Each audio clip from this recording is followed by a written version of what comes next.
આજે આ જ્ઞાન સત્રની અંદર સમગ્ર વલસાડ અને નવસારી સુરત જિલ્લાની અંદર દક્ષિણ ગુજરાતમાં મહિલા જાગૃતિ ક્ષેત્રે જેમણે બહુ ઊંચું નામ પ્રાપ્ત કર્યું છે એવા ડૉક્ટર શૈલજાબેન મસ્કર અહીંયા પધાર્યા છે. સીતાબેનને કહીશ, એક બહેનને બોલાવે, સીતાબેન.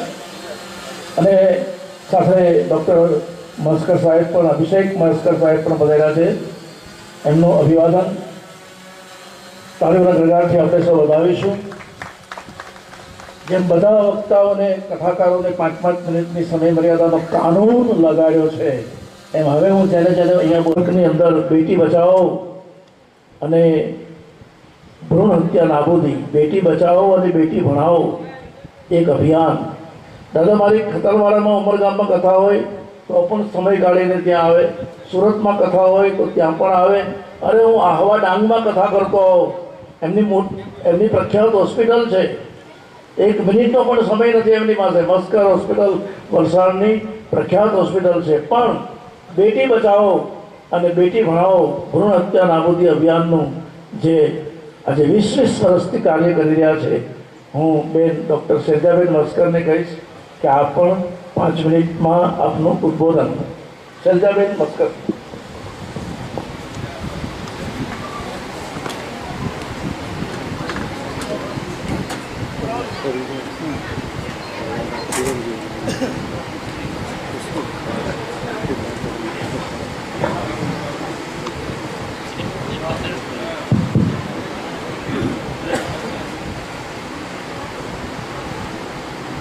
આજે વાઘ બારસના નિમિત્તે આ શુભ અવસર પર સાક્ષાત મા સરસ્વતી જેમના મનમાં, વાણીમાં વિરાજે છે તથા ત્યાંથી જ આપણી આખી ધરા પર આ મા સરસ્વતીના જ્ઞાન ભર્યા ઉદ્બોધનો પ્રસરે છે એવા તમામ અહીં ઉપસ્થિત કથાકાર ભૂદેવોને મારા ખૂબ ખૂબ નમન.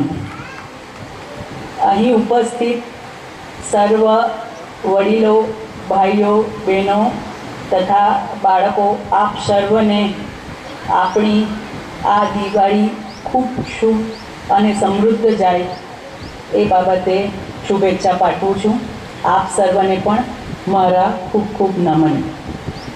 અહીં ઉપસ્થિત સર્વ વક્તાઓ જ્ઞાનીજનો છે, એટલે મારા આ જે શબ્દો છે એ તો કહેવાય કે સૂર્યને સામે દીવો મૂકવો, પરંતુ ઘણીવાર જ્યારે ઘરમાં અંધારું હોય ને ઘર બંધ હોય ને તો કદાચ આ દીવો પણ ઘણો જ મહત્ત્વનો થઈ શકે છે. એટલે આજના દિવસે હું મારા દ્વારા રચિત એક કાવ્ય જે ભક્તિ રસ પણ છે અને કર્તવ્ય નિષ્ઠા પણ જેમાં સમાયેલી છે એ હું આપને સંભળાવવા જઈ રહી છું.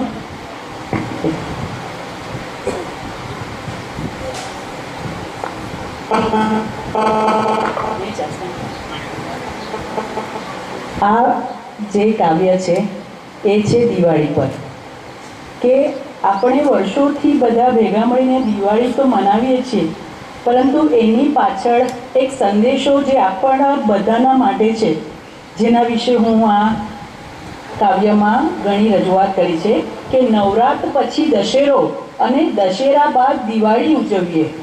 આ પરંપરા થકી ચાલો સૌ બોધ જાણીએ. નવરાત્ર પછી દશેરો, દશેરા બાદ દિવાળી ઉજવીએ. આ પરંપરા થકી બોધ ચાલો સહુ જાણીએ. નારી તું નારાયણી, નારી તું નારાયણી, લક્ષ્મી સ્વરૂપા માનીએ. નારીને સહુ માન દઈને અત્યાચાર અટકાવીએ. દીકરો દીકરી સમાન ગણી, દીકરો દીકરી સમાન ગણી, મહાવિનાશ અટકાવીએ. અન્નપૂર્ણા દુર્ગા કાળી તું બની શકે. આ દરેક સ્ત્રીઓ માટે છે. બેન હું તો અબડા નાળી, હું શું કરી શકું, આવું કહેવાવાળા મને ઘણા નીકળે ને, ત્યારે હું એક જ વાત કહું કે અન્નપૂર્ણા દુર્ગા કાળી તું બની શકે. આત્મવિશ્વાસ જગાવીએ. લોભ મોહ અભિમાનની આસુરી વૃત્તિ ભગાડીએ, રોમ રોમમાં હરિહરના ગુણોને પ્રગટાવીએ, ઘેર ઘેર ક્ષમાની મીઠાઈ બનાવીએ. મીઠાઈ તો આપણે વેચીએ છીએ, પણ મનને એટલું મધુર બનાવીએ. ક્ષમાની મીઠાઈઓ બનાવીએ. મન કર્મ વાક નિર્મળ બનાવી. મન કર્મ વાક એટલે વાણી નિર્મળ બનાવી. વાક બારસ મનાવીએ. ઉદય લાંચ અરાજકતાની સદ ઈમાનથી બગાડીએ. સદમાર્ગે ધન કમાવવામાં લક્ષ્મી પૂજન માનીએ. સદમાર્ગે ધન કમાવવામાં લક્ષ્મી પૂજન માનીએ. સંતાનોને જ સાચી મૂડી. સંતાનો જ સાચી મૂડી. લોકો છે ને પૈસા ભેગા કરે કોને સારું મારું પોયરા સોરું મારા પછી કોઈ પણ માર્ગે લાવે. તો ત્યારે એવું કહેવાય કે આ કોઈ પણ માર્ગે તમે જે ધન કમાઈ રહ્યા છો ને તે તમારા બાળકો પણ જોઈ રહ્યા છે. પછી બાળક પણ એ દિશામાં જશે. એના કરતાં બાળકોને સુસંસ્કાર આપીએ. સંતાનો જ સાચી મૂડી. સુસંસ્કારોનો વારસ બનાવીએ. માતા પિતાની સેવા કરી કર્તવ્ય આપણું નિભાવીએ. ખાલી હાથે આવ્યા ને જઈશું. ખાલી હાથે આવ્યા ને જઈશું. સત્કર્મનું ભાતું બાંધીએ. આ નવા વર્ષથી દેશ કાજે કર્તવ્ય નિભાવીએ. બાળ મજૂરી ટાળી સૌને વિદ્યા અપાવીએ. બાળ મજૂરી ટાળી સૌને વિદ્યા અપાવીએ. ઘેર ઘેર સાક્ષરતાના કંદીલો સજાવીએ. લાયકાતથી સ્થાન ને રોજી દઈ. લાયકાતથી સ્થાન અને રોજી દઈ દેશની પ્રગતિ કરાવીએ. સમાનતાની તીલીથી જાતિ ભેદની આતશ ઉડાવીએ. વસુધૈવ કુટુંબકમ. આપણા ભૂદેવો હંમેશા જ કહે છે કે વસુધૈવ કુટુંબકમ. ધર્મભેદને હટાવીએ. વસુધૈવ કુટુંબકમ જાણી ધર્મભેદને હટાવીએ. આતંકવાદનો ભારેલો અગ્નિ એકતાથી શમાવીએ. ઈર્ષા ને અભિમાનના મેલને, હમણાં જ આપણા પત્રકારશ્રીએ કહ્યું હતું કે ઈર્ષા છે બધાના મનમાં, બરાબર, બાજુવાળાનું પ્રગતિ થઈ રહી છે જોઈને. તો આપણે એક સમજીએ કે ઈર્ષા ને અભિમાનના મેલને ઘસી કાઢીએ. નમ્રતામાં રાચી સૌની પ્રગતિને અપનાવીએ. સ્વાર્થને કાયરતાના જાડા ઝાટકી કાઢીએ. પરમાર્થને